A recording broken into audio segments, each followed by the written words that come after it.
Welcome back. It's time now to speak about some sports events which took place and will continue to take place. What happened yesterday in Morocco, in Casablanca, in Mohamed Al Stadium or Mohamed V Stadium?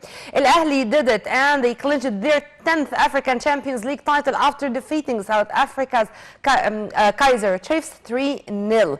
It started with the goal of superb Mohamed Sharif in the 53rd minute, to be followed 11 minutes later by Mohamed Magdi Afsha in the minute number 64, and it ended with Amr Sulaya with a superb goal to end it 3-0 and to return back with the trophy, by the way, as we speak, or only a few minutes ago, just half an hour or something. They arrived in Cairo International Stadium on their private jet, but 4 of our players of Al Ahly are going to head to Tokyo by the afternoon today from Casablanca to Tokyo to participate with Shawqi Gharib's men with the Olympic team in the Tokyo Olympic Games. The 4 are Mohamed Shinawi, the wonderful goalkeeper, in addition to Akram Tawfiq, Tahir Muhammad Tahir, and Salah Mohsen. To shed more light on this and to shed more light also on the Egyptian delegation which is going to participate in the Tokyo Olympic Games, we are very much delighted to have with us via phone Mr. Mohamed Adel, our sports analyst. A very good morning to you, sir. Good morning. Sir, Pitso Mosimane did it in less than 8 months. The first time with Al Ahly, it was in November 2020, and now in July 2021, 2 consecutive African Champions League for Al Ahly. Is it Pitso Mosimane's tactics? Is it the implementation of those tactics on the ground by the players? Is it the weak performance, with all my respect to the South African rivals? What, in your opinion? I believe all what you said is the answer. We cannot say that it's just Pitso Mosimane's tactics and neglect the other reasons. Yeah. All what you said is the correct answer. It's Pitso Mosimane's tactics in the pitch, it's the performance of the players in the tournament, and also is the weak performance of Kaizer Chiefs, whom were the 8th in the South African League, the league which Sundowns won, I believe, 1 month ago. So all these answers are the correct answers of what happened yesterday in Morocco. Yeah, great, but I wanted just to give them to prioritize which comes first, which comes second, which comes lost. Number 1? I believe that the 3 reasons became in the same priority, because on equal foot? Yes, in the same level, because even before the final played with a week or more, we watched the performance of Kaizer Chiefs versus Al Wydad.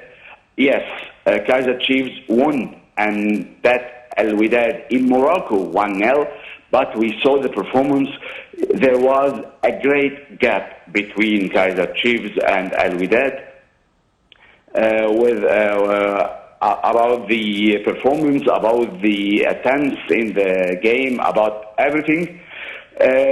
In the other side, we saw Al Ahly versus Aspirants or Taraddi. Al Ahly won the 2 games, whether in Tunisia or in Cairo.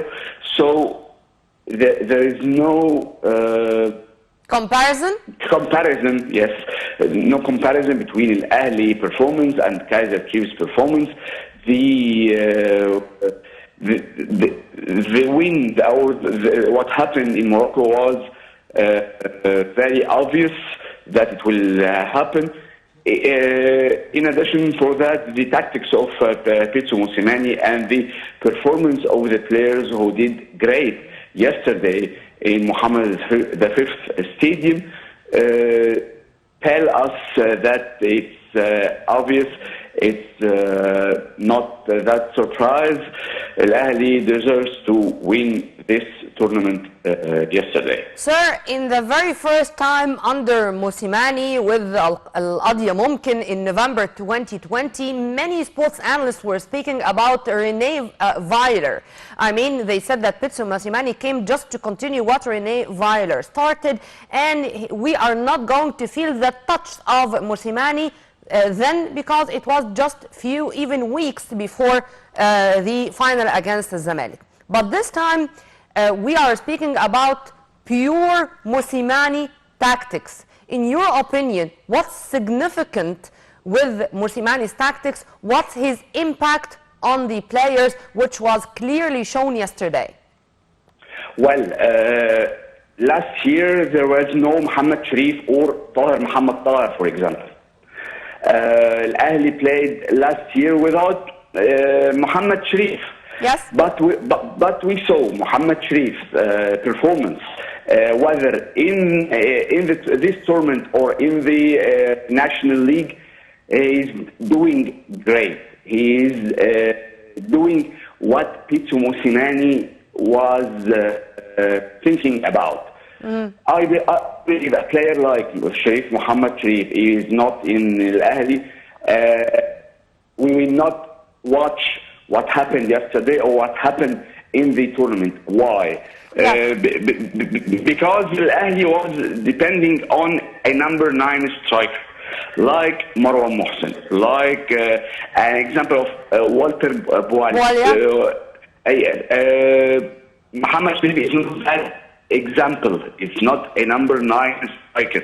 He's not waiting for the crosses from the right or the left. No, but he is playing behind the defense line. He's moving right and left. He is moving. He's moving freely, yes. But he's moving in the length and width of the pitch.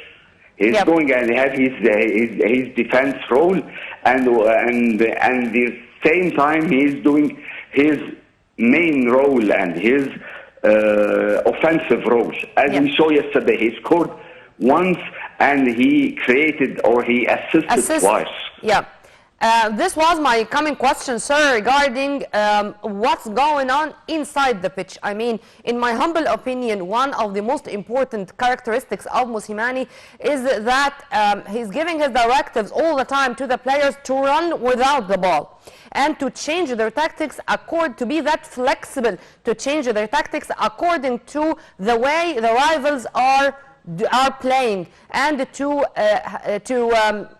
achieve the maximum or the utmost benefit from their points of weakness. Now, Magdi Afsha, the playmaker, just in a minute, Amr Sulaya becomes the playmaker.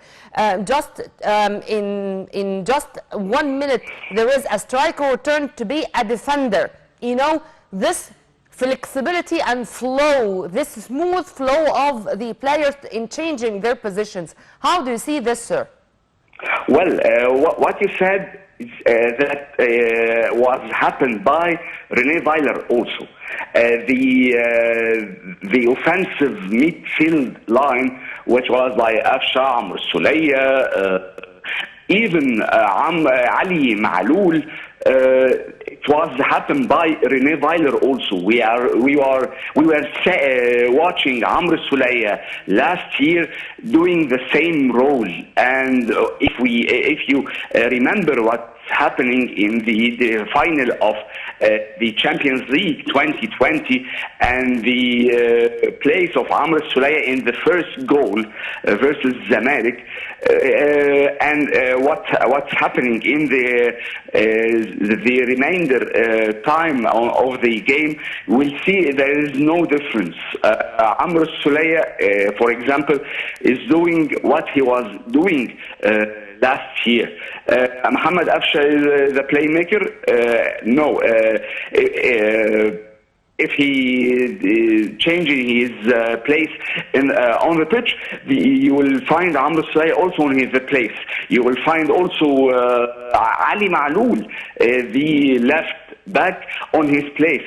So same story. It was implemented by yes, Mohamed of Hani course. on the right side, by Yasser Ibrahim, as we saw, for example, in one of the matches, a very superb goal from a difficult flying position, despite the fact that he is not a striker. This is what I am talking about. Definitely, yes. The players are continuing what's happening last year. Yeah.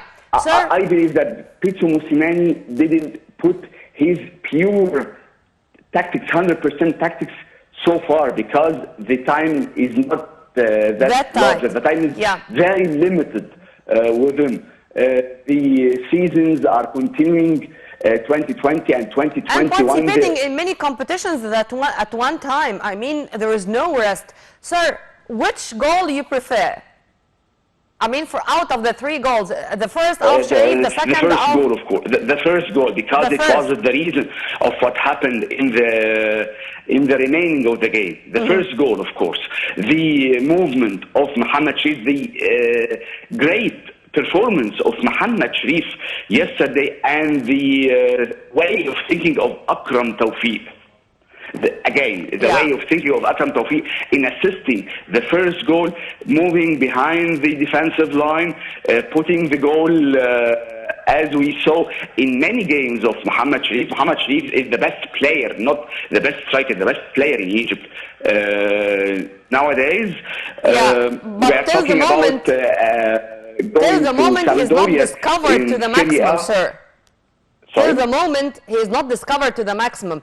I was listening to the great Ahmed Mit'ab yesterday when he said that if Mohamed Sharif is playing just under a name like Flavio, for example, who would be, as you've kindly mentioned, the best player in Egypt. True or false? I believe there is a difference in the role of Mohamed Sharif and the difference between Mohamed Sharif's role and Amado Flavio's role. Amado Flavio is a number 9 great striker, but Mohamed Sharif is not that number 9 striker, but he is a great player. I believe when he was playing in MP with Hilton, he was playing in the right wing. He was playing a right wing, but Hilmi Touran changed his place and his role from a right wing to a striker, but not number 9 striker, not waiting for the crosses from the right and the left, not like Mustafa Mohamed, not like Marwan Mohsen, not like number 9 strikers, many number 9 strikers, but he has a different way of playing,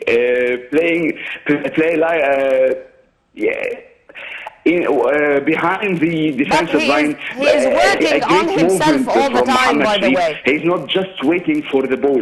No. He's searching for the ball all over the pitch, going to the midfield, getting the ball and move. And he has a perception or a vision. Yes.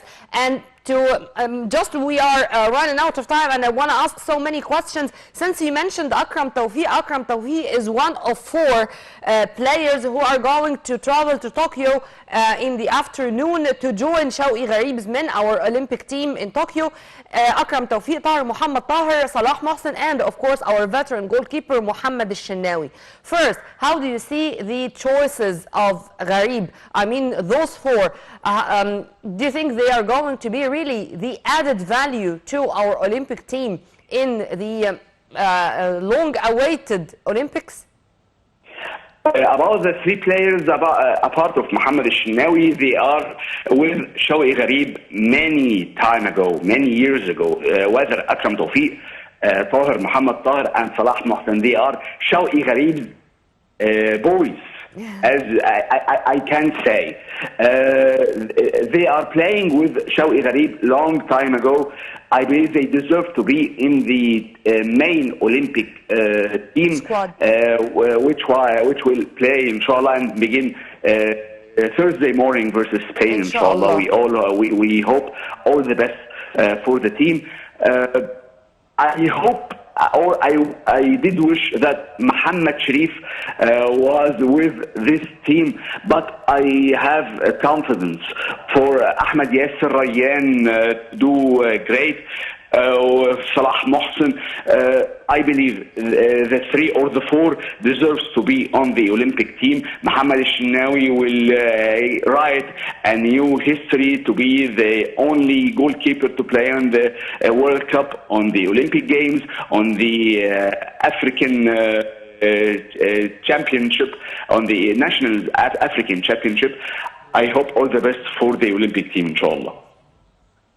Well, Mr. Mohamed Adel, our sports analyst, thank you very much for your input, sir. Have a very good day and happy Eid Adha, by the way. Thank you. And inshallah, this is going to be the biggest Egyptian delegation to participate in the Olympic Games. We are participating in many games, in modern pentathlon, in badminton, in handball, in, of course, the Olympic Games of football. And we hope also our taekwondo players, our swimming players, our karate players, we wish that we are going to turn back from this Tokyo Olympic Games with more medals, and we are going to follow minute by minute our activities there. And by this we come to the end of our breakfast show today. Tomorrow is another day with another crew. You were in the company of my dear colleague Aman Mukhtar and myself, Nermeen Abdurrahman. Many thanks for watching. Stay tuned only on Nile TV International always. And for more details, please log on to www.nileinternational.net.